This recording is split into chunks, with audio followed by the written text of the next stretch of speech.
Earlier this year, the Vancouver software company Clue Labs Inc. was looking to fill a job after an employee left. Then, their CEO, Jason Smith, had a different idea. So the company was, writing up the job description, about to post the job, when Jason, had this realization that maybe they didn't have to hire somebody at all.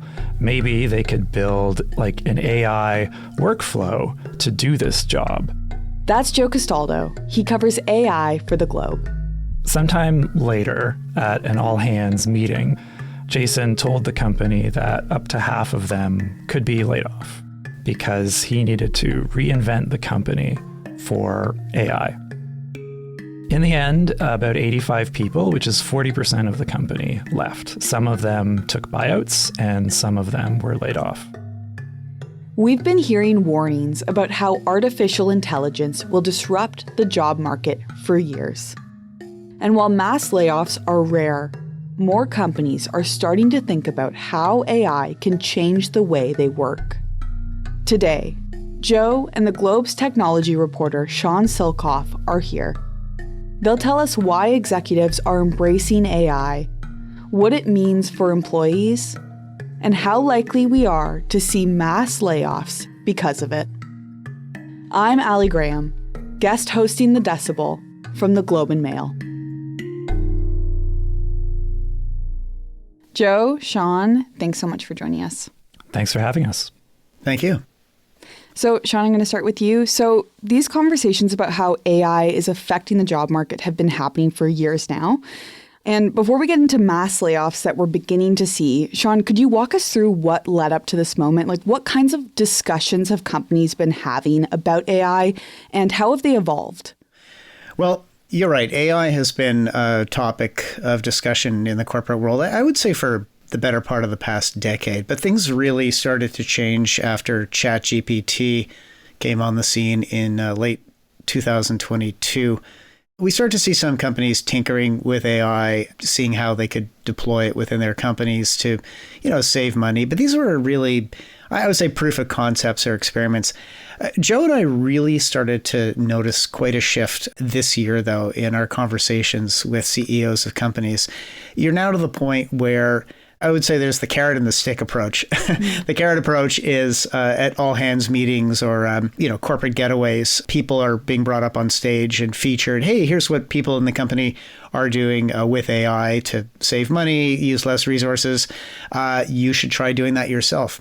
And then there's more of the stick approach, which is the memos that have been going out. We've seen things like this from the CEOs of Shopify and some of the companies we spoke to, which is, hey, we are now an AI first company in terms of thinking about how we can cut costs. You need to be AI proficient. You need to be using AI. And if you want more resources, you want to hire people, you need to prove to us that you can't get AI to do the job first. And if you're not proficient in AI, look out, because we'll hire someone who is to replace you. And Joe, do we know why some of these tech companies like Clue are doing layoffs now? Like, do we have a sense of what's factored into the decision there? Yeah, with Clue specifically, there are a few things at play.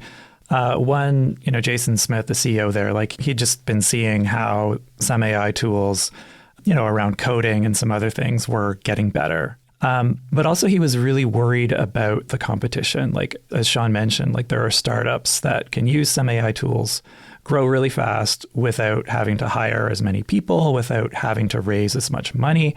And that's a big competitive threat to companies like Clue that were founded before generative AI really took off and have some legacy structures in place. So he felt really threatened from a competitive point of view and decided, I'd rather do something drastic now than not have a choice later on. So he talks about this as refounding the company, starting again, AI first, doing as much with AI as possible, and then hiring when necessary. And there was another component to it as well, where some companies like Amazon, the CEO said earlier this year that corporate headcount could shrink because of generative AI. And that could mean periodic layoffs every quarter.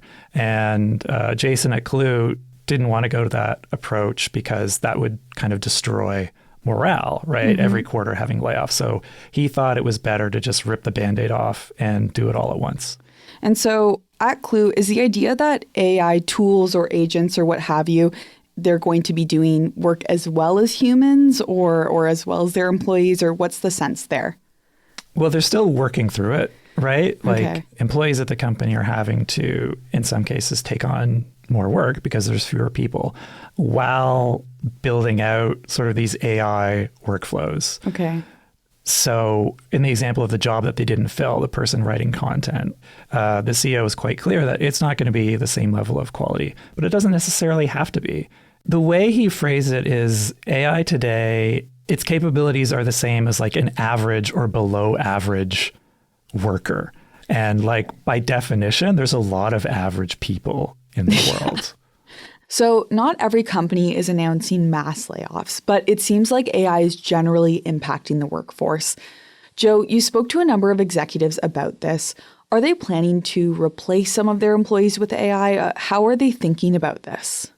Yeah, Clue is not the norm today, though I did find it really interesting that after Clue did this, Jason, the CEO there, said that a bunch of CEOs got in touch with him to like ask about how and why he did this. And like, we've been considering something similar. And they really wanted to know like how he decided how deep to cut and like the timing of it. So we'll see. But generally, CEOs are more thinking along the lines of, well, how many people do I need to hire? Do I need as many people in these certain roles anymore? And so it's more about hiring, potentially slowing down or like, you know, just stopping for certain areas, but also considering like what other roles do I need? What kinds of people do I need? So it's not, you know, mass layoffs. It's a big change potentially in terms of how they hire, and who they need. Sean, do we know what types of jobs or positions are getting cut in favor of using these AI tools or agents? Like, are any sticking out in particular for replacement? Certainly, AI is being used across a number of departments. It doesn't always result in job losses yet, but making some people more efficient or enabling companies to not hire as quickly. It's also, of course, leading to job losses. The areas we're seeing it most commonly are in programming, code writing. Instead of having 3 people or 5 people, you can do the job with one, working with tools like GitHub Copilot. Customer service, for sure, with the deployment of chatbots. Marketing, you can now launch a marketing campaign with far fewer people and using AI tools. And certainly we're seeing legal and HR departments affected as well. For example, in the legal world, I think AI is getting better at reading volumes of information and summarizing things.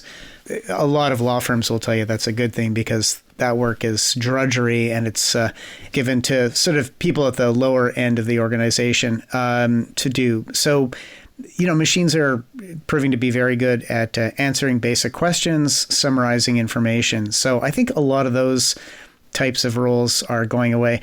It seems like there's a premium on judgment. There's certainly been a feeling around AI for several years. In fact, there's a few University of Toronto profs who've written about this, that the jobs that are going to continue to be done by humans and will be least affected are those that require good judgment. What that means is probably widely open to interpretation.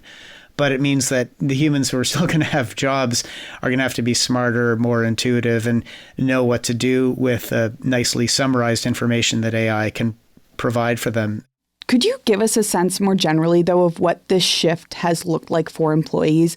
Employees at some of these companies are learning that they really have no choice but to become proficient at using the AI tools at their disposal. I'll give you one example, which may sound extreme, but will probably become the norm for many tech companies in particular.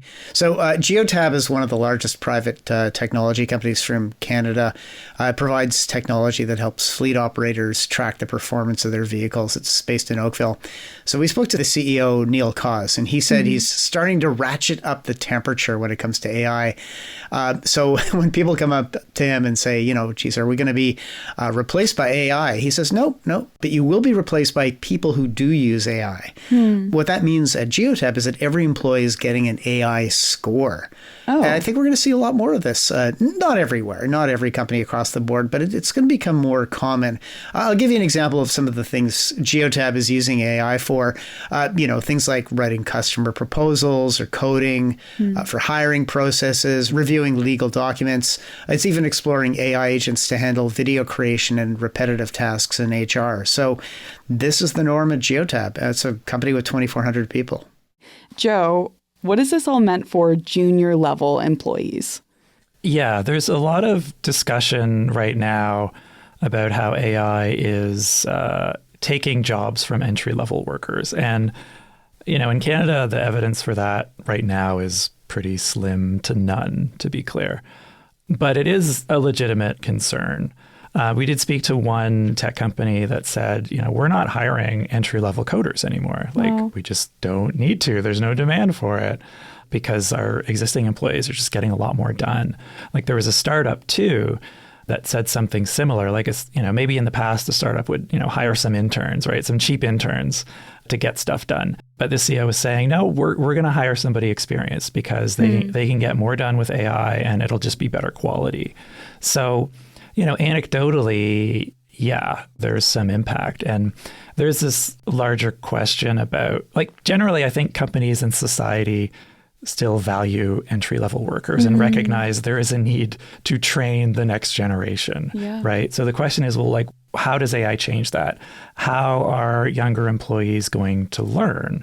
What are they going to do? So in law, there's a lot of grunt work that gets passed to articling students or junior lawyers, but that's part of the process of how they learn, right? And can later do the higher value intellectual work. So if a senior lawyer can do the grunt work, then what is a junior lawyer doing? How do they learn? They can't immediately start arguing a landmark case in court, but someday we're going to need them to. So how does the training process change? And there's not a clear answer to that yet, but it is definitely something, the law firms and other companies are thinking about. We'll be right back.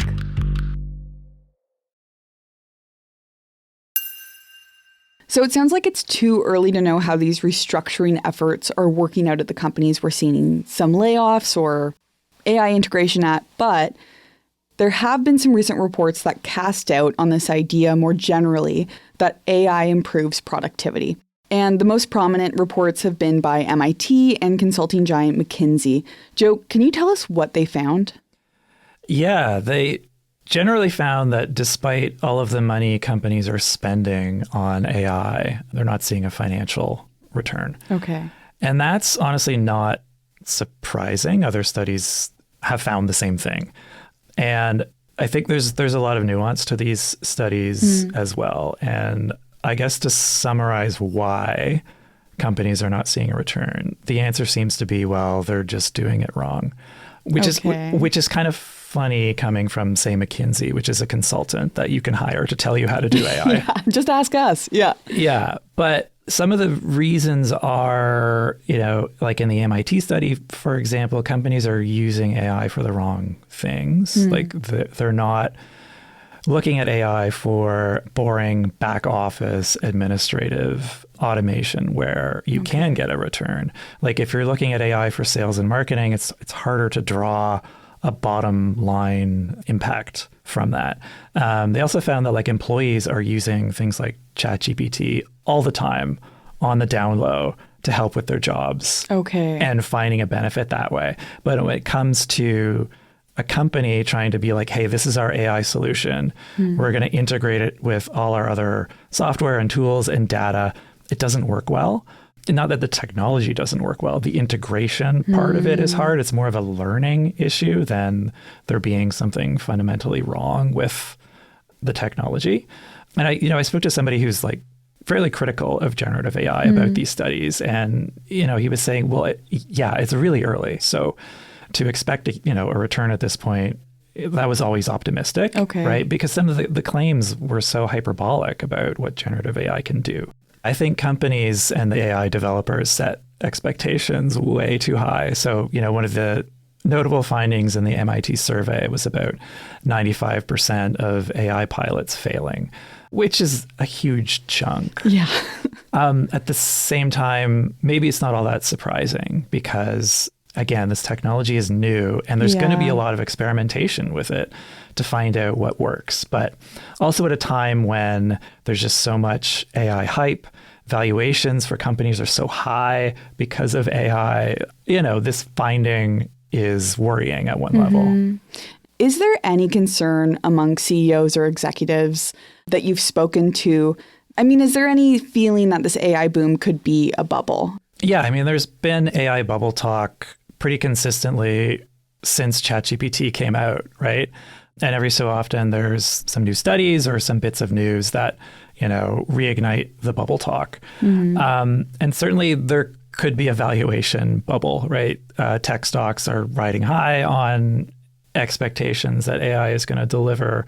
Private company valuations are huge. Like, OpenAI is reportedly worth hundreds of billions of dollars with basically no profit to back that up, right? And we're all waiting for, AI to deliver these massive productivity gains that we've been promised. So there definitely could be a valuation bubble. That's a separate question from whether or not the technology is useful. Like generative AI is proving to be useful, but is it going to be useful enough to justify those valuations? And how soon does that come before investors really get spooked? And, there are financial consequences, not just in the stock market, but also in the real economy as well, because there's a huge data center boom right now. Lots of data centers are being constructed around the world for AI. And that has real economy impacts as well. Yeah, if I could just jump in with something as well.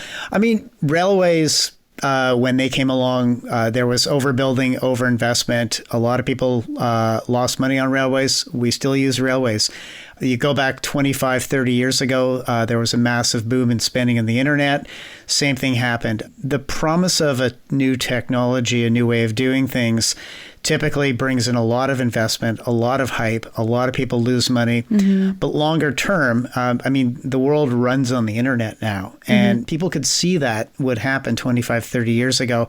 Just the path to get there was a little rocky from an investor standpoint. And so I think we're still in the very early stages of that with AI. We can see where things are going, but the path there is not necessarily paved with gold for a lot of people in the near term. Sean, in thinking about these companies who have moved maybe fast on layoffs or restructuring, is there any possibility that these companies are perhaps using AI and this hype around AI to maybe put a positive spin on what are just actually necessary cost-cutting measures? I'm sure that's the case for some, but the reality is that we're seeing early indications of the cost curve within companies shifting. And software companies in particular are very closely watched for how fast their revenues are growing and how profitable they are, gross margin profits, as well as their operating profits. And if the new norm is that companies can grow faster for much lower costs, it's like an arms race. You have to be competitive with the new norm. And growth in particular has been more challenging for a lot of companies since interest rates started going up, 2-3 years ago.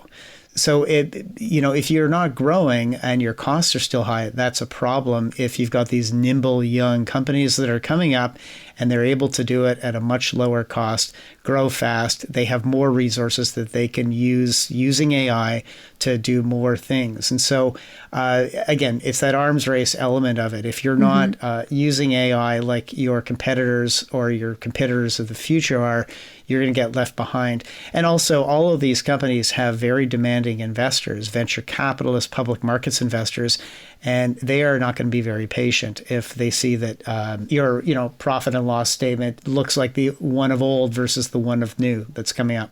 I imagine a lot of people listening are maybe interested in how companies are restructuring, but also thinking, about their own jobs and wondering, is my job safe? Am I next? Could this happen at my company? How likely are we to see more of these kinds of layoffs that involve AI? Oh, I think it's going to happen. I think you're seeing a lot of companies experimenting with this, a few that we've reported on. I would think anywhere in the next 1 to 4 quarters, we're going to start to see a lot more of these types of either hiring freezes or big layoffs. Okay. And Joe, what do you think? Maybe I'm naively optimistic, but in terms of mass layoffs, I really don't know. Like, there have been predictions of AI leading to mass layoffs, in the next few years. There's nothing really backing up those predictions more than, I don't know, like just gut feelings. Jobs can be more complicated than we assume. Even those that involve repetitive tasks involve some level of human judgment and creativity. And if you eliminate that, you might be losing something. But I do think a lot of jobs are going to change. I do think it's likely that companies don't hire as much for certain roles. They try to get more done with the same amount of people or more done with fewer people. So I don't know how it's going to shake out, to be honest, other than to say that when you listen to some of these CEOs talk, it's clear there's going to be some turbulence for the labor market. And I would say, I think those layoffs or hiring freezes, a lot of them will probably be revisited. 2 or 3 years from now, if I'm right, and we see across the board big cuts, I think a few years from now, we'll see some revisiting of that and CEOs acknowledging, we cut a little too deep. We're having to hire people back, et cetera, because of the sorts of things Joe is talking about. Okay. So I guess I wonder, as AI continues to become more and more prominent, because that seems like the direction we're heading, does it seem that the only possible result of that is that less people will be working? I guess I wonder if there's a sense that this could look different. Could it look like AI integration and people still having their jobs? Or what sense are you guys getting about that? There's an element of how companies decide to use AI. It is a tool, and you can use tools for all kinds of things. I can take a match and start a campfire to roast some marshmallows, or I can commit arson. 2 choices. Yeah. Only 2 choices. With AI, it's not dissimilar. Companies can use AI to help employees, be more productive as a collaborator, generate new business lines or opportunities, and hire people to support that. Or they can use it to cut costs and cut headcount and boost profit margins and stock prices and bonuses and things like that. So I think it's likely we'll see both. Okay, Sean, Joe, thank you so much for joining us today. Thank you. Thank you. That was Joe Castaldo and Sean Silcoff, the Globe's AI and tech reporters. That's it for today. I'm Allie Graham. Kevin Sexton produced this episode. I produced the show with Madeline White and Michal Stein. David Crosby edits the show. Adrian Chung is our senior producer, and Angela Pacenza is our executive editor. Thank you for listening.